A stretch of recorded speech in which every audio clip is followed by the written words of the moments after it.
The the whole topic of budget gets, I think, really specific to organizations, CFOs, and CISOs, and at larger organizations, especially if they're in a highly regulated industry, you have lots of like benchmarking data. You have lots of requirements that are pretty clearly defined, and so often getting to like what is the right amount of budget is frequently, you're looking at a percentage of operating expenses or security as a percentage of IT expenses or some kind of benchmark like that to establish like what is a reasonable swim lane of spend to be in for the security function.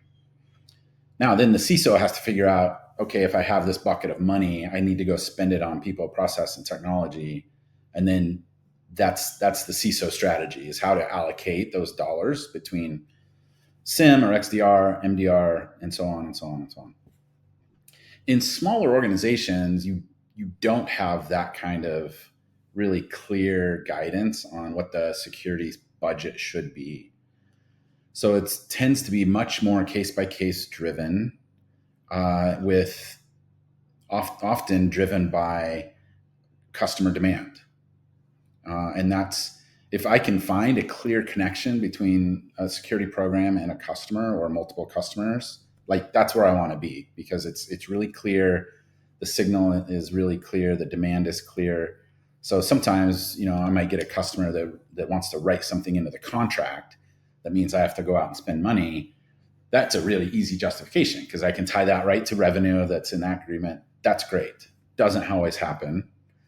And so often we're in a kind of a case by case allocation where the CISO or the CIO or the head of security or the CTO, depending on the size of the organization, is really making a proposal and a justification on that particular day for a project.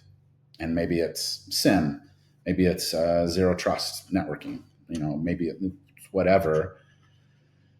And the CFO or the other kind of budget decision maker is often trying to get to like, how well do they trust the team? How will they trust the individual? Does this make sense?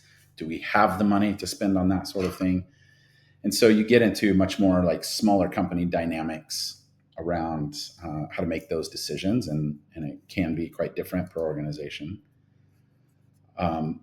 I have found success in like a zero-based budgeting model and kind of walk through it, my stakeholders on how we build this budget and what kind of investments that we make and how those investments tie to either a security compliance audit or, in the absence of that, using something like the NIST cybersecurity framework.